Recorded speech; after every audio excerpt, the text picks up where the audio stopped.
Once upon a time, in a kingdom full of sky-high towers and gardens that danced with the wind, there lived a princess named Tornado.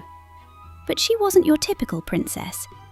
While her father wished she'd be delicate, elegant, and oh so proper, she preferred climbing trees, sword fighting with wooden sticks, and organising smale races down the castle halls.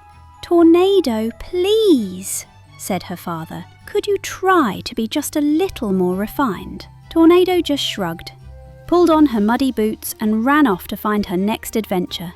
One morning, the kingdom woke up to a sticky disaster. A giant jelly monster had arrived. It was squishing the gardens, splattering carrots everywhere, and leaving the marketplace covered in goo. The soldiers tried to stop it, but each time they ran, they slipped and fell headfirst into jelly puddles. "This sounds like a job for Princess Tornado," she said, tightening her cape, "and I know exactly how to fix it." On her way to the plaza, she met Rigido, her sleepy dragon. Rigido yawned so loudly that a few of his scales nearly fell off. "Rigido, we need your help," said Tornado. "Can you help me face the jelly monster?" "Jelly," muttered Rigido. "That sounds delicious." No eating yet. We have to save the kingdom first." Rigido stretched, opened one eye, and with a lazy growl decided to follow her. Together, they came up with a plan as wild as they were. They poured jelly puddles in the streets, filled balloons with confetti, and even built a maze out of sticky paper ribbons. When the monster reached the square, it started slipping, bouncing and wobbling everywhere. "Careful, Tornado," roared Rigido. "I've got an idea," shouted Tornado, dumping a giant bucket of chocolate over the jelly. "Now it won't escape." The monster stopped, looked around, and then, poof, it turned into a massive chocolate strawberry jelly cake. Everyone in the kingdom came running, not to fight, but to celebrate. Soon the square was full of kids, elders, and soldiers, all laughing and eating spoonfuls of wobbly chocolate jelly. The king, covered in confetti and a little sticky, approached and said, "Well, maybe a little tornado isn't so bad after all." Tornado smiled, straightened her cape, and said, "Now I'm ready for the next adventure." And so, the kingdom discovered that courage, cleverness, and a touch of madness can turn any disaster into a party and a delicious jelly feast. Little Red Riding Hood on Mars. Once upon a time, in a half-rusted Martian base, there lived a very peculiar girl. She didn't wear a red wool hood, of course not. On Mars, that would be way too hot. Instead, she had a shiny red helmet so big it made her look like a walking light bulb. That's why everyone called her Little Red Space Hood. One day, the commander of the base gave her a very important mission. "Red, we need you to take this case of spare parts to Module Delta. If we don't fix it, the station will run out of oxygen." Little Red slung the backpack over her shoulder and smiled. "Relax, boss. I'm the fastest on Mars." Well, the only kid on Mars. Hopping over red rocks and craters, she went on happily, humming a song she'd just made up. "I'm Little Red with my spacey head. If I fall in the dust, I'll bounce up instead." But then, in the middle of the Martian desert, a strange creature appeared. A tall alien with antennas like cooked noodles and eyes as green as dinner plates. It was the Martian wolf. "And where are you rushing off to, Little Red Lightbulb?" Little Red laughed. "First, I'm not little. I'm 7.5. Second, I'm not a light bulb. I'm helmet cool. And third, if you want to scare me, you'll have to try harder." The wolf snarled. "I could steal your case and keep the station for myself. Or you could help me," said Little Red, "but I guess you don't look like someone who knows how to use a screwdriver." The wolf frowned. No one had ever talked to him like that. he decided to take a secret shortcut through underground tunnels and reach Module Delta first. When Little Red arrived, she found him sitting in the control chair wearing a ridiculous lab coat. "Surprise!" he said, pretending to be the grandma that never existed in this story. "I'm the head of maintenance." Little Red nearly fell over laughing. "Seriously? With those antennas and those fangs? You're just missing a sleeping cap." The wolf growled again, but at that very moment the alarm blared. "Critical oxygen levels." Little Red stopped laughing and got serious. "Okay, alien, we've got two choices. Fight and suffocate, or work together and save the base." The wolf hesitated, then, "Fine."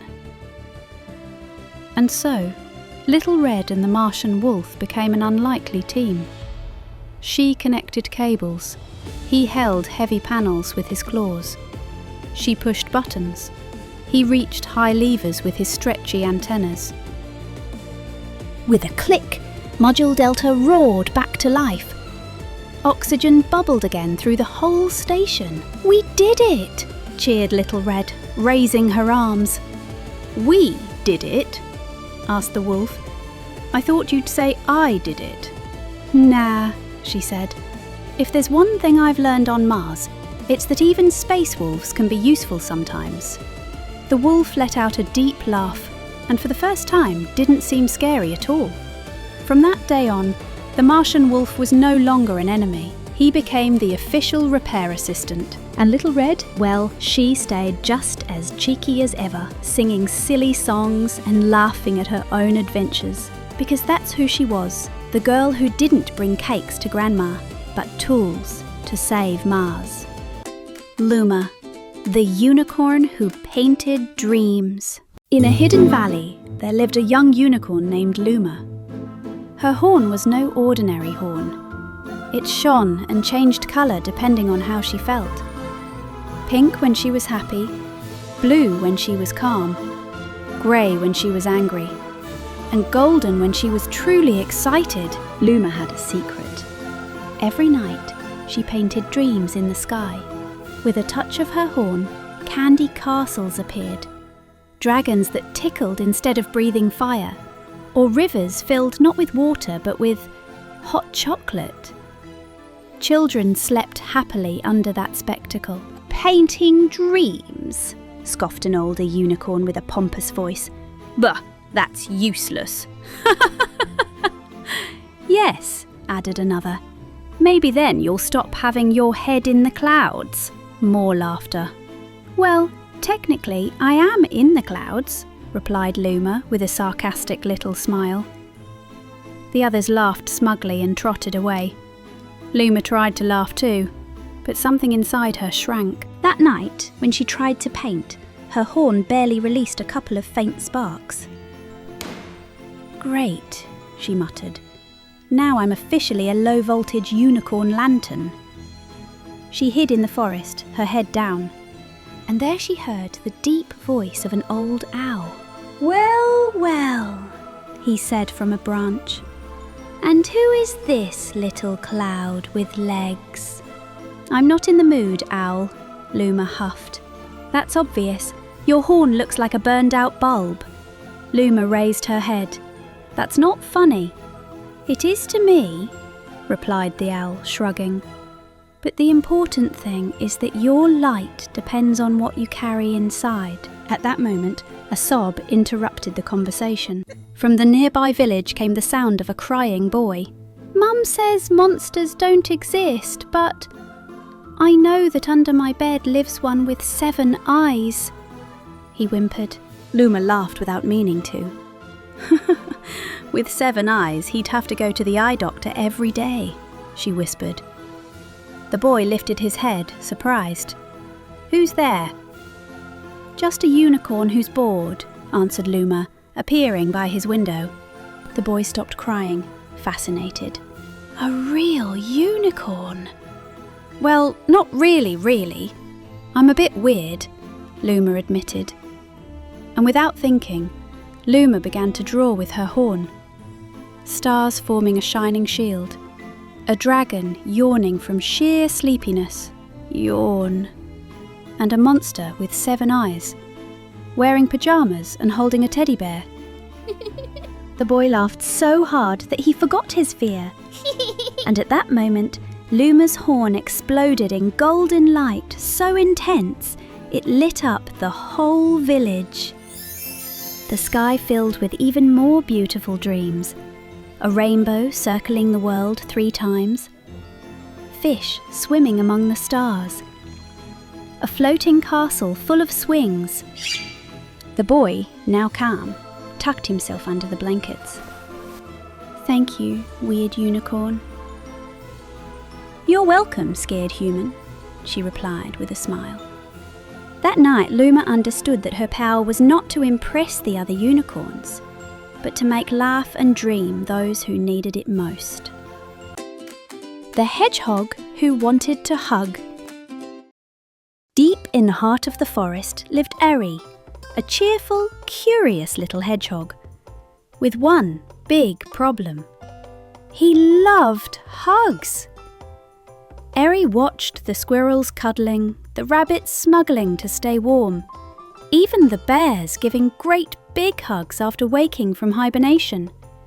And he, from afar, "Oh, I wish I could hug too." But of course, there was one tiny issue. He was covered in spikes. The first time he tried, he ran happily toward his best friend, Tico the mouse. "Come here, Tico!" he shouted. The mouse opened his arms, and poof! Tico flew backward with his tail full of tiny pricks. "Ouch, ouch, ouch, ouch!" he squeaked, running for cover. Eri looked sadly at his spikes. "Will I ever be able to give a hug?" he wondered. He didn't give up. The next day, he tried wrapping himself in leaves, but they fell off, and he ended up poking a butterfly by accident. Then he rolled himself in a blanket of moss, but tore it to pieces.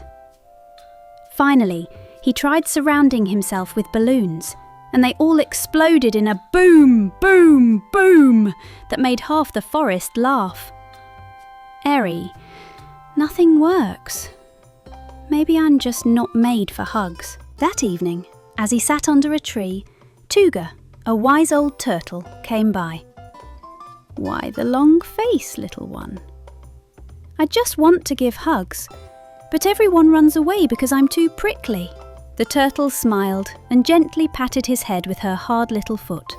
"I have a shell too," she said, "and at first, everyone thought I couldn't give love either, but I learned that if I move slowly and carefully, I can give wonderful hugs." "You think I could too?" "Of course," said Tuga. "Hugs aren't about strength, they're about patience."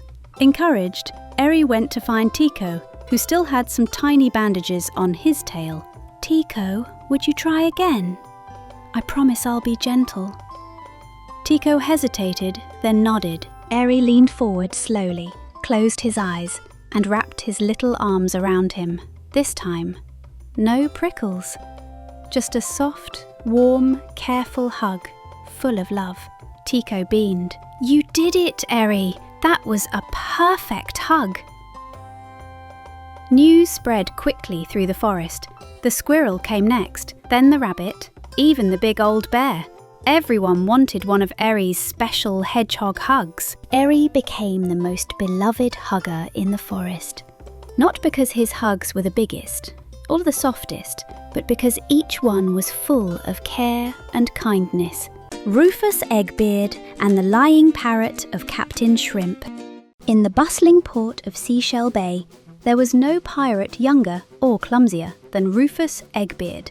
His beard looked more like feathers, his hat was too big, and his ship, the Seashell, made more noise than a chest full of coconuts. But Rufus had one big dream, to find his very first treasure and become a real captain. One day, an old sailor handed him a cage covered with a cloth.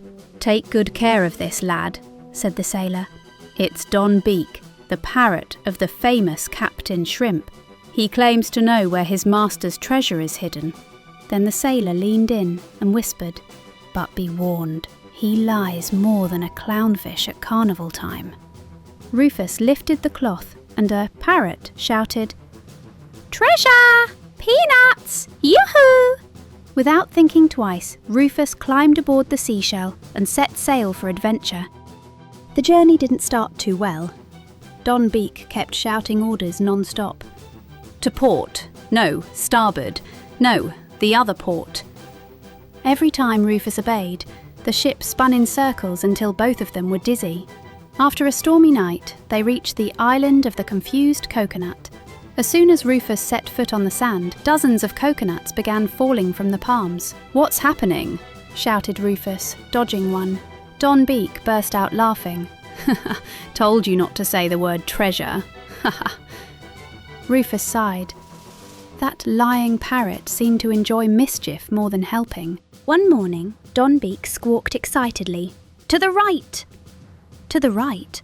Captain Shrimp's treasure is close.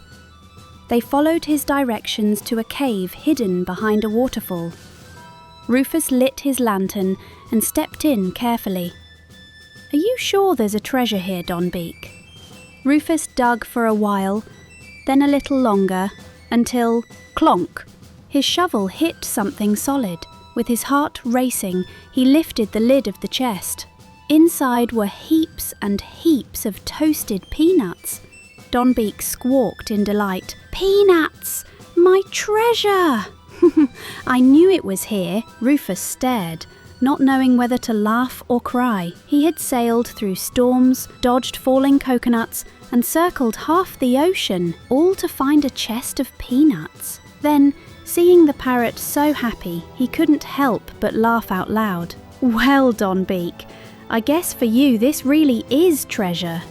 That night, under a sky full of stars, Rufus wrote in his captain's log, "Today I learned that the best treasures don't always shine, but they always make you smile.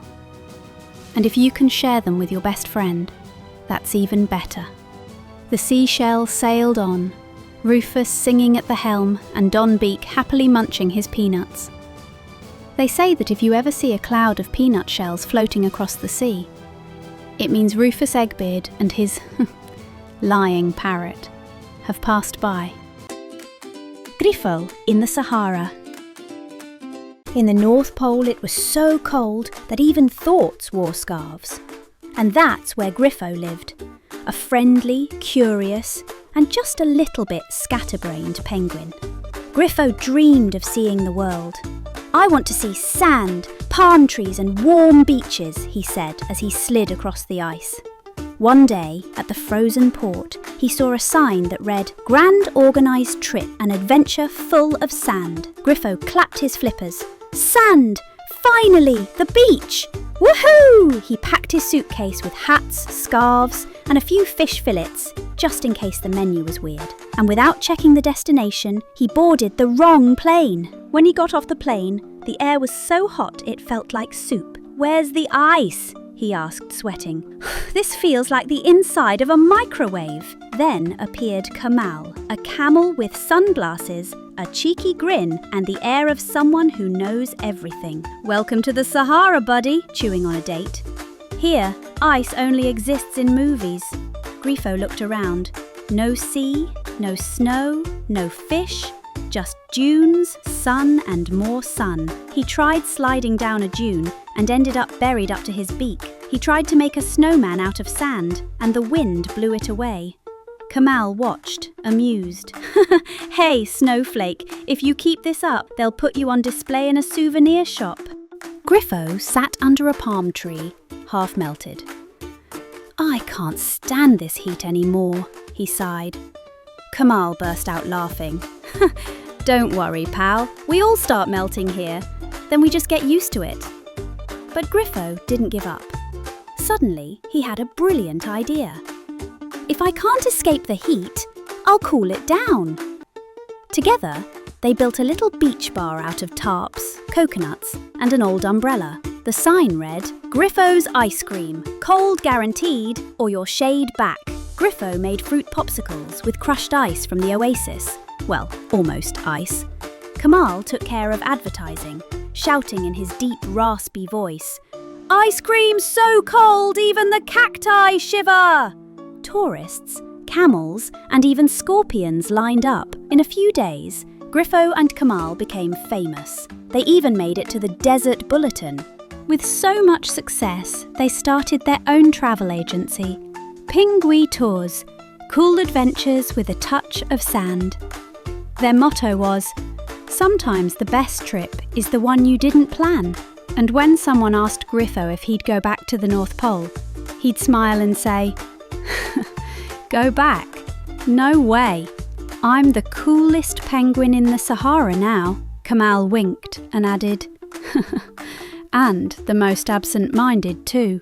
But hey, nobody's perfect." Lila and Spark. "Fly if you dare!"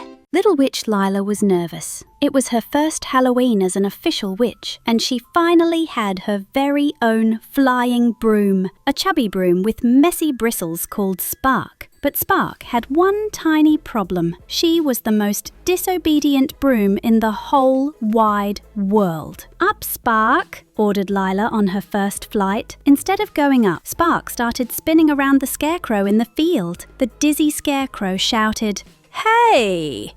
You're messing up my straw hair." The next day, Lila tried again. "Nice and slow this time, Spark. Let's practice landings." But Spark decided it would be much more fun to go full speed, and they ended up crashing right into the farmer's pumpkin cart. Lila rolled out among the pumpkins, her nose as orange as a carrot. The village kids couldn't stop laughing. "That witch flies worse than my grandpa on a skateboard." Then came Halloween night. All the senior witches flew in a graceful line, lighting up the sky with trails of magic sparks. Lila sighed. "Please, Spark, behave tonight.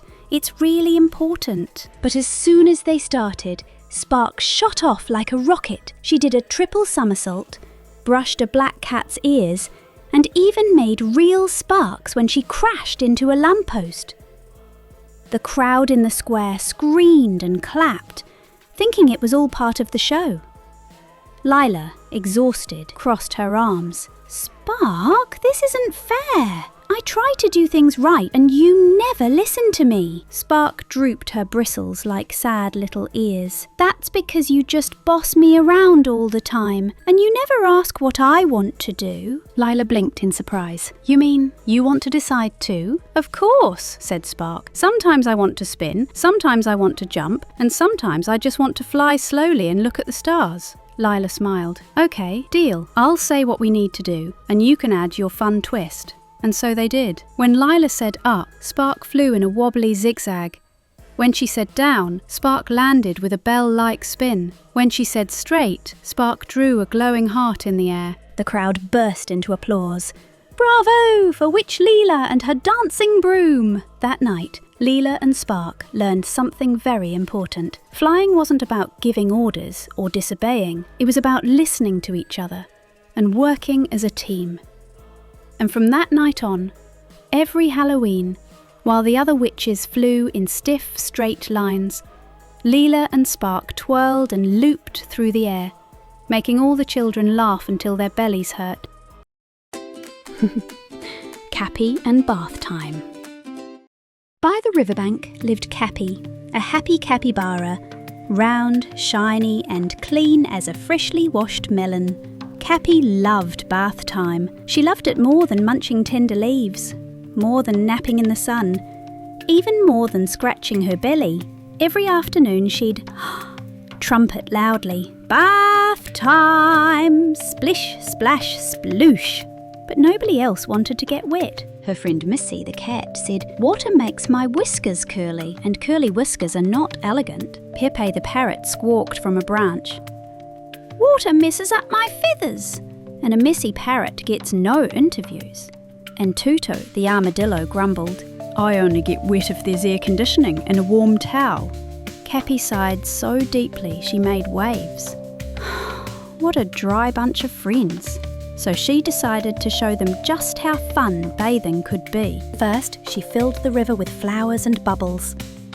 "Welcome to Cappy's natural spa." Mizzy crept closer. sniffed the water.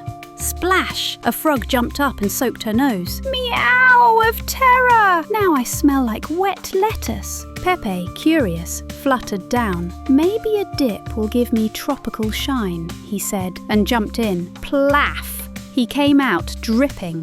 Now I look like a soggy sock with a beak. Cappy turned to Tuto. Come on, just dip one paw. Tuto dipped it. Ploff! He slipped and rolled downhill. I'm rolling in washing machine mode, he shouted between laughs. Cappy was left alone in the water. Well, more fun for me. But then the sky growled. A giant storm began. Missy, Pepe and Tuto ran for cover, but it was too late. My whiskers! My feathers! My shiny scales! All drenched, all slippery. Cappy looked at them wisely from her puddle throne. See? The bath always finds those who deserve it. Missy laughed. Pepe flapped. Tuto rolled in the mud, and the four of them danced under the rain, singing together. Splash, splash, splash all day. If you're wet, hooray! It's the Cappy way. From that day on, whenever it rains in the jungle, no one hides. Everyone shouts, bath time! And Cappy smiles proudly as a frog blows her a watery kiss. Cosmic Race 1: The Beginning. On planet Turbo X, mornings were never quiet. Every day, engines roared like lions, and the sky glowed with neon trails as racetracks twisted between metal mountains and lakes of shining oil. There lived the most amazing cars in the universe, and among them, 3 stood out from the rest. Ray, small, blue, and so fast that sparks chased him when he braked. Ray was pure energy. He lived for speed. But he had one flaw. He didn't know how to wait. He always started too early, always raced without thinking. If you're not in front, you're already losing, he liked to say with an electric grin. Fury, a red, muscular pickup, wild and fearless. Her fire didn't just come from her engine, it burned in her heart. Sometimes her temper made her lose control, but no one was braver when the track was on fire. No risk, no glory, she roared. Aero, a sleek silver car with retractable wings. While others sped ahead, he studied the wind, the terrain, the rivals. You don't always win with your pedal, he said calmly. Sometimes you win with your mind. They were inseparable friends. They raced for fun, not for trophies, but everything changed that night. The sky above Turbo X blazed with fiery letters. The Great Cosmic Race across the planets. A race between planets! Shouted Ray, spinning with excitement. Now this is a real challenge, said Aero, reading the floating coordinates. And if we win? Asked Fury. No, said Ray. What if we enjoy it? But among the racers answering the call, one wasn't smiling. From a cloud of black smoke emerged a car as dark as the void. His body reflected no light, and his red headlights glowed like burning coals. Call me Shadow, he said, and remember the name when I pass you. Ray's headlights flickered nervously. Fury's engine growled. Aero whispered, that car doesn't race for fun. He races for something darker. The starting blast echoed, and the universe ignited. The racers shot through the first portal, bursting into an asteroid ring. Gravity shifted. Meteorites flew. Tunnels of energy shimmered. Ray dashed forward like a streak of blue lightning. Fury launched fireballs to clear her path through the debris. Aero soared above, gliding between drifting rocks. But Shadow didn't play fair. He released a trail of dark oil, jamming their sensors. Let's see you race blind, he laughed. Ray spun out of control, nearly hitting an asteroid. I can't see anything! Follow my heat! Shouted Fury, firing a flame ahead. The firelight pierced the smoke, showing the way. From above, Aero gave the signal. Portal on the right, now! On the other side, the finish line shimmered, a ribbon of light suspended over the void. Moments later, Shadow appeared, roaring in frustration. On the podium, the lights of distant planets reflected on their hoods. Ray trembled with excitement, Fury with joy. Aero. Winning together, that's worth more than any trophy, he said. Far away, Shadow watched from a metal mountain, his red lights glowing faintly. Enjoy your victory, champions.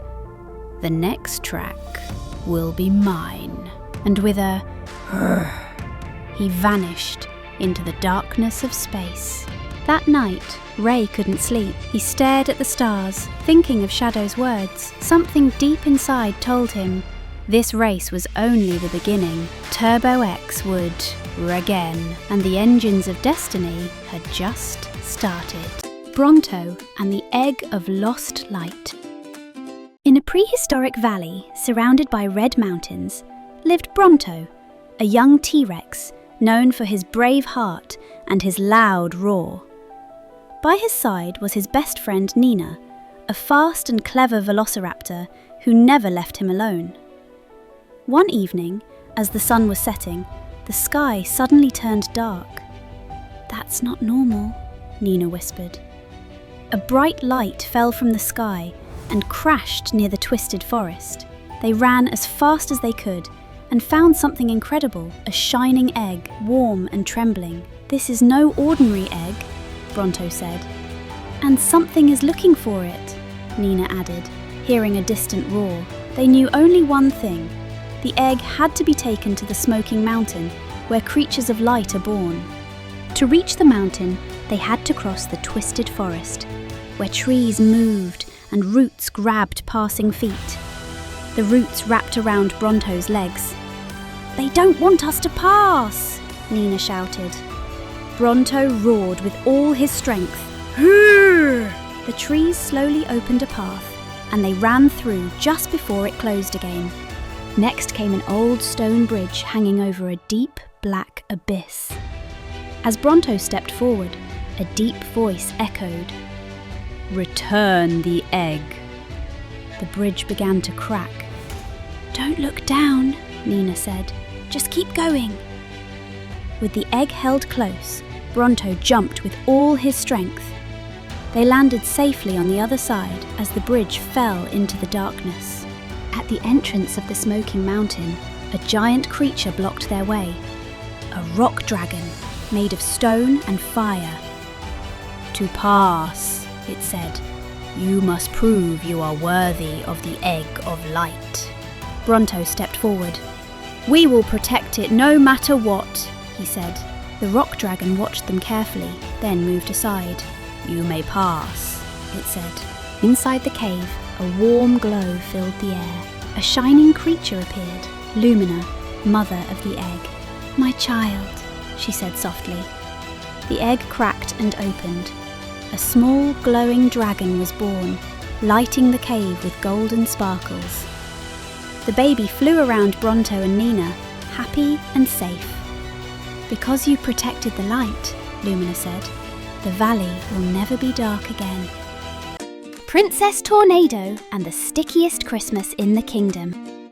Once upon a time, in the Wind Kingdom, there was a Christmas so messy that snowflakes went in through the windows, out through the chimneys, and back inside in case they had forgotten something. The Christmas trees leaned as if they were waving hello, and shiny ornaments flew away every time the wind decided to race. Princess Tornado, of course, loved it.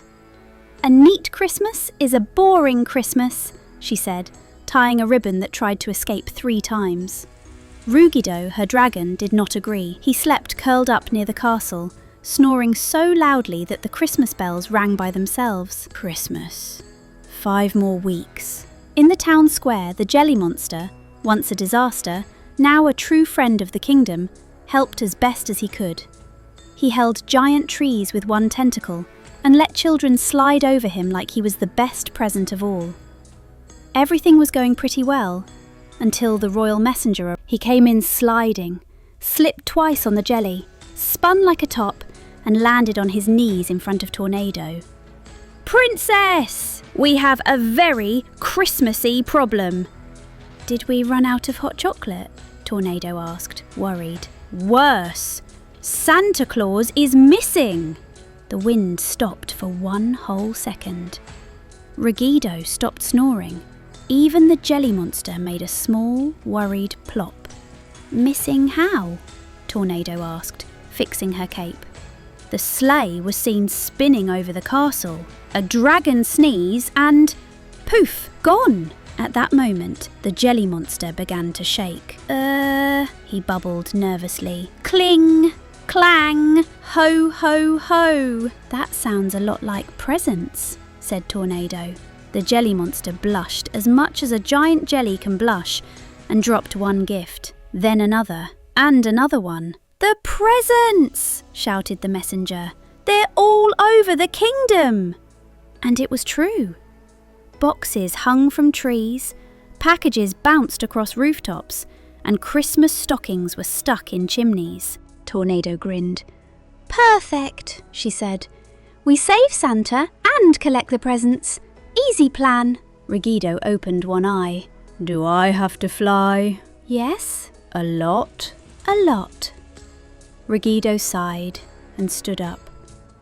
The mission was as chaotic as it was effective. Rigido flew through the clouds looking for a red hat. Tornado organised the children like a real Christmas army. The jelly monster stored the presents inside without squashing them, almost all of them. Soon, Rigido roared from the sky. "I found him! He's stuck in a cloud that looks like a sheep." A few minutes later, Santa Claus floated down, covered in fluffy white cloud and laughing. "Ho ho ho! That wind has character." With Santa back and the presents delivered, Christmas went on. It was not perfect. Some packages were sticky, one reindeer was way too shiny, and one child got 2 hats, but nobody complained. The king walked up to Tornado, looked at the mess, and smiled. I guess even a messy Christmas can be wonderful. Tornado high-fived the jelly monster, looked at Rigido, already asleep again, and said, "The best ones always are."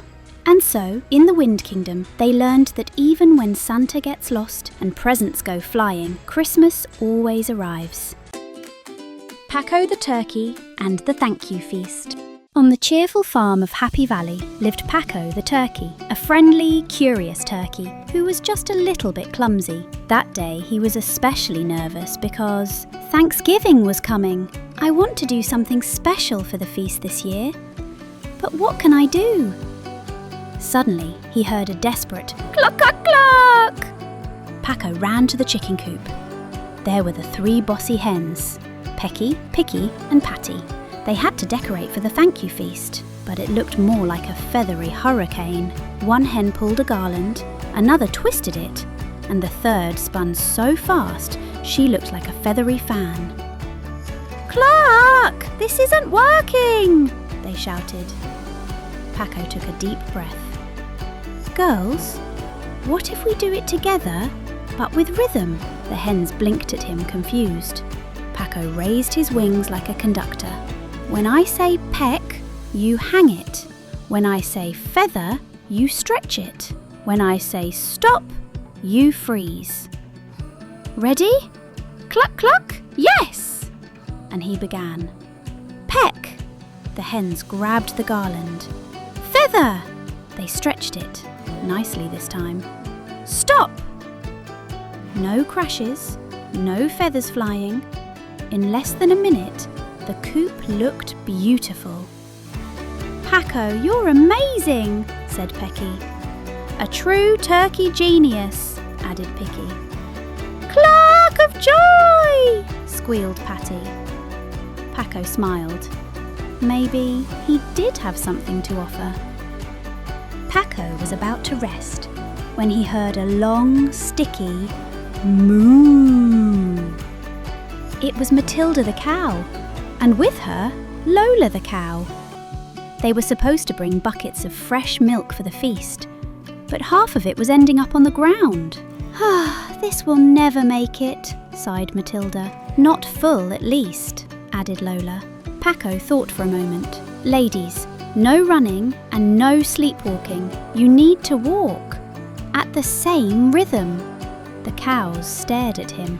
I'll give you the beat, Paco said. When I say step, you move.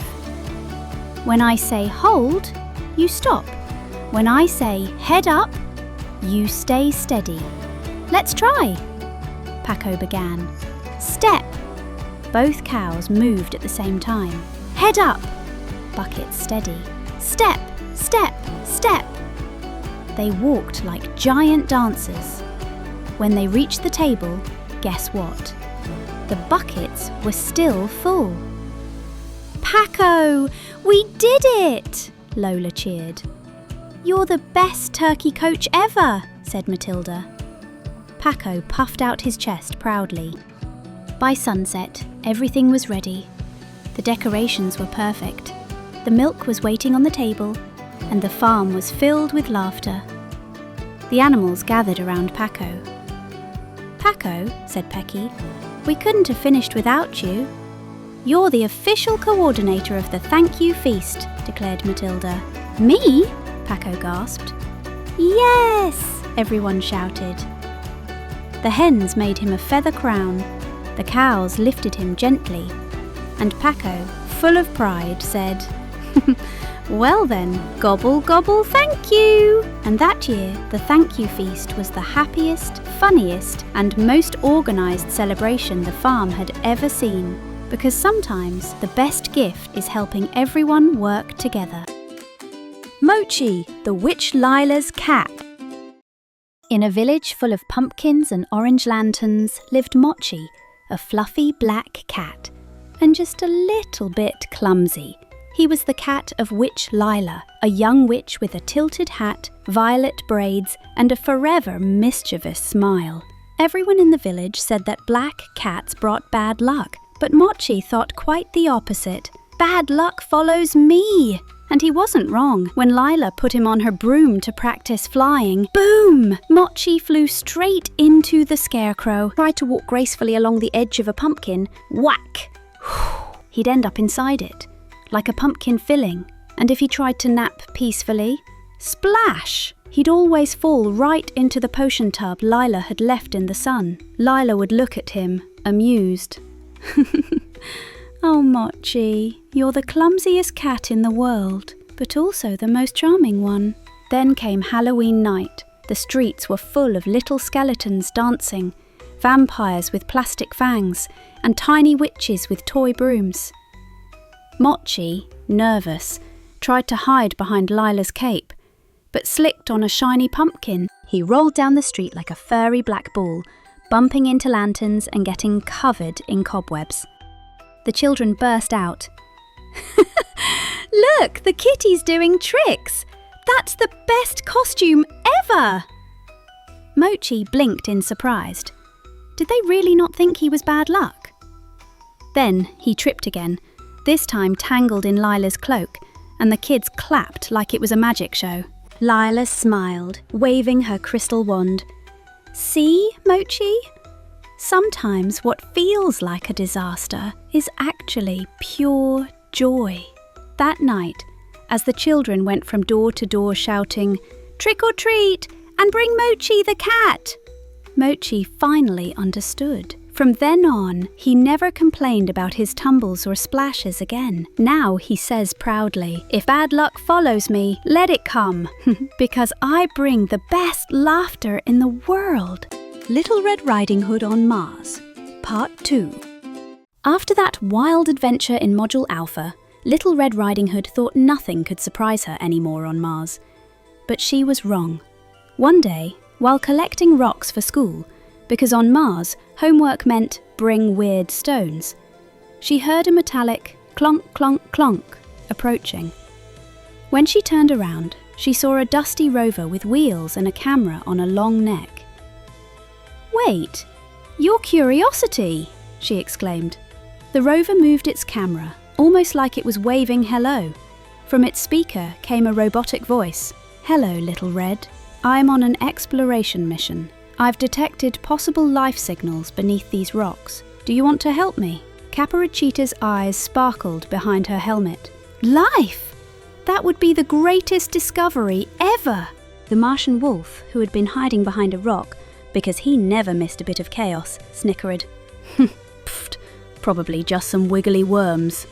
Curiosity began digging with its mechanical arm. Suddenly, the ground rumbled and a crack split open beneath them. From the crack emerged tiny, glowing creatures, round as bubbles, floating and smiling. "Martian cuties!" shouted Little Red, jumping with excitement. The glowing beings floated toward her without fear, as if her red helmet meant Friend One landed right on the tip of the laser screwdriver, and chirped, "Pip pip!" Curiosity analysed quickly. Confirmed. Living organisms. First friendly extraterrestrial contact. Grandma, who had come running with her air cannon, just in case, stood speechless. Back in my day, the wildest thing on Mars was planting potatoes, and now we have glowing neighbours. The Martian wolf tried to growl fiercely, but one of the creatures landed on his nose and began to glow. He went cross-eyed, and then burst into laughter that echoed across the crater. Little Red pointed at him playfully. "See? Even you get nice with a little light on your snout." The cheerful Martian orbs began floating around everyone, like they were celebrating a party. Curiosity recorded in its mission log. Mission note. First discovery of life on Mars made by Little Red Riding Hood. Space Edition. Little Red raised her arms triumphantly. "I knew it! Mars could never be that boring." And from that day on, when people on Earth asked for news from Mars, they didn't just talk about rocks and craters. They talked about a cheeky girl, a tireless robot, a grumpy wolf, and a few glowing orbs that changed history forever. A stylish ghost. Superhero fail. Once upon a time, there was a little ghost named Gasparin, and he was tired, so tired, of looking like a plain old flying bedsheet. "It's not fair," he said. "Any day now, someone's going to mistake me for Grandma's tablecloth." So, on Halloween night, he decided to change his style. First attempt. Superhero Gasparin put on a red cape and shouted, "I'm Super Ghost!" But the cape got tangled in a spiderweb, and he ended up hanging there like a forgotten sock. "Help! I'm not laundry, I'm a superhero!" The bat on the ceiling burst out laughing. "Ha! You look more like a curtain with a cold." Second attempt. Clown. Gasparin painted a red nose and slipped on some giant shoes. Ta-da! He took one step and, wham! Tripped over a pumpkin. The pumpkin rolled, slammed into the door, and a neighbour shouted, "Hey, my pumpkins aren't soccer balls." The bats clapped. One said, "At this rate, this ghost's opening a circus." Third attempt. Astronaut Gasparin placed a fishbowl on his head as a helmet. "Houston, we have a ghost!" But of course the fishbowl had water, and it went bloop, bloop, bloop. He shot off like a rocket, but landed, guess where? Exactly, on the clothesline again. No! I always end up here. The clothespins are more important than me. The worst part was that the sheets were wrinkled. And who irons sheets anyway? Not the living, not the dead, no one. Gasparin sighed. "I've tried everything, and I'm still just a flying bedsheet." Then he looked at himself in a cracked mirror and thought, maybe being myself is what makes me special. That night, he went out with no costume at all. Wrinkles, holes, and everything. He shouted, "Boo!" And the kids laughed, hugged him, and even wanted to take selfies with him. Gasparin smiled. In the end, I don't need to be a superhero, a clown, or an astronaut. What matters is being myself. And from then on, Gasparin became the happiest ghost in the neighborhood, the only one who never had to iron a sheet. Because we all know ironing sheets is scarier than any ghost. Tom Thumb, the Tin Soldier, and the Squeaky Shark. Once upon a time, there was a boy so tiny he could hide inside a coffee cup. His name was Tom Thumb, and even though he was small, his bravery was bigger than a mountain. One day, while exploring an old toy drawer, he heard a deep, metallic voice. "Help! They left me stuck here between domino tiles and lonely socks." It was the tin soldier, who had fallen from his shelf and had been trapped for days. He was also tired of always standing with the same leg stretched out. Tom Thumb said bravely, "Don't worry, friend. I'll rescue you. I may be tiny, but I'm very handy." He climbed onto a domino tile like it was a sled, slid across the drawer and... bam! He landed right in front of the soldier. But there was a problem. The toy was glued to the bottom of the drawer with bubblegum. Oh no! What a mess! We need help! Suddenly the workshop door creaked open and in came a man with a white moustache, round glasses and a toolbox bigger than he was. It was Geppetto, Pinocchio's grandpa. "Aha! Here are my pliers," he said. "I was looking for them. I have to fix a rubber shark that's making a terrible racket in the bathtub." Tom Thumb and the soldier looked at each other. "A shark?" they asked together. Geppetto explained. Yes, he swallowed the squeaker that goes peep when you press it. Now he's choking, squeaking and angry. Tom Thumb raised his tiny finger. "Then we'll go with you." Geppetto smiled, freed the soldier with his pliers, and together they set off on their mission. The bathtub looked like a bubble-filled ocean. There, the rubber shark swam around, splashing, and every time he opened his mouth, you could hear a ridiculous peep, peep. Tom Thumb and the soldier boarded a toy boat, while Geppetto watched from outside with his tools. Suddenly, the shark rushed at them and... gulp! He swallowed Tom Thumb and the soldier in one bite. "Oh dear me!" shouted Geppetto. "My friends are inside!" Inside the shark's belly, everything shook with constant squeaker noise. Peep! Peep! Tom Thumb covered his ears. What a racket! And what a headache! Outside, Geppetto thought fast. He took a tiny screwdriver and, like a true carpenter, opened a little plug the shark had on its belly. "Hold on, I'm coming!" he shouted. He carefully reached inside with his pliers, found the stuck squeaker and... pop! He pulled it out. The shark, relieved, yawned wide and blew Tom Thumb and the soldier out, wet but safe. "You're saved!" cheered Geppetto, handing them a towel the size of a carpet for them. The shark, grateful, stopped squeaking and began to splash happily. Tom Thumb, still covered in foam, stood up and shouted, "We did it!" The soldier raised his little sword. "We are a great team!" Geppetto stroked his beard and smiled. "Well, if we're a team, we need a name." Tom Thumb thought for a moment and said playfully, "How about the Tiki-Tacos?" The soldier and Geppetto looked at each other and burst out laughing. Yes, yes! Laughing and splashing. "The Tiki-Tacos!" The shark, excited, slapped the water with his tail, filling the bathtub with foam like bubble fireworks. The Island of Lost Socks. Once upon a time, there was a little red sock with white polka dots. It lived happily in a quiet drawer, side by side with its twin brother, one for the right foot, one for the left. But one day, on the way to the laundry basket, the red sock slipped, tumbled to the floor, and no one noticed. It rolled down the hallway, under a half-open door, and ended up outside.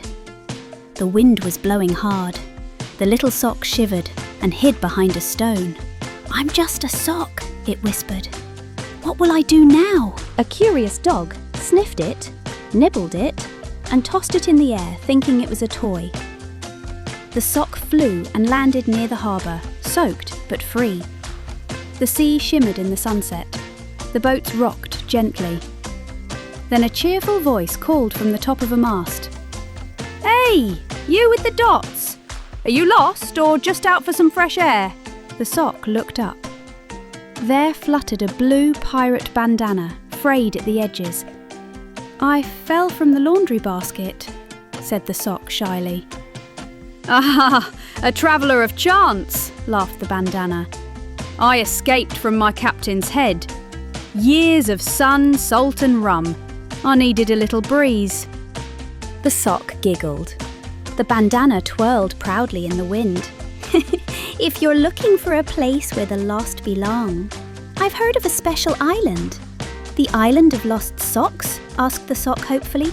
"Exactly, but not everyone makes it there. Want to try?" And so their adventure began. The bandana helped the sock aboard, and together they sailed under the stars. The bandana sang sailor songs and told amazing tales of fighting a giant octopus, of dancing with a storm, and of the time a star winked at him. The sock listened, surprised, wide-eyed. But the sea, fickle as ever, changed its mood. The clouds grew dark, the wind howled, and waves rose like mountains. "Hold on, my friend," shouted the bandana, wrapping itself around the little sock to protect it. For hours they battled the storm, and when dawn finally came, the sea was calm again. In the distance appeared an island covered in palm trees, and socks fluttering like colourful flags in the breeze. On the beach, a sign read, "Welcome to the Island of Lost Socks." The red sock could hardly believe it. Socks long and short, striped and flowery, holy and holy, all danced and laughed together. "Welcome, brother," said a green sock. "Here no one is alone." The bandana smiled. "Told you so, little one. Every sock has its place." That night, a great party lit up the beach. The sea played soft music, and the moon shone like a lantern in the sky. The red sock danced joyfully, feeling that it had finally found its place. Because sometimes, while gazing at the stars, you have to get a little lost to find where you truly belong. And once upon a rhyme, this enchanted tale has just begun. Because if you subscribe to Bedtime Stories for Kids, the adventures never end.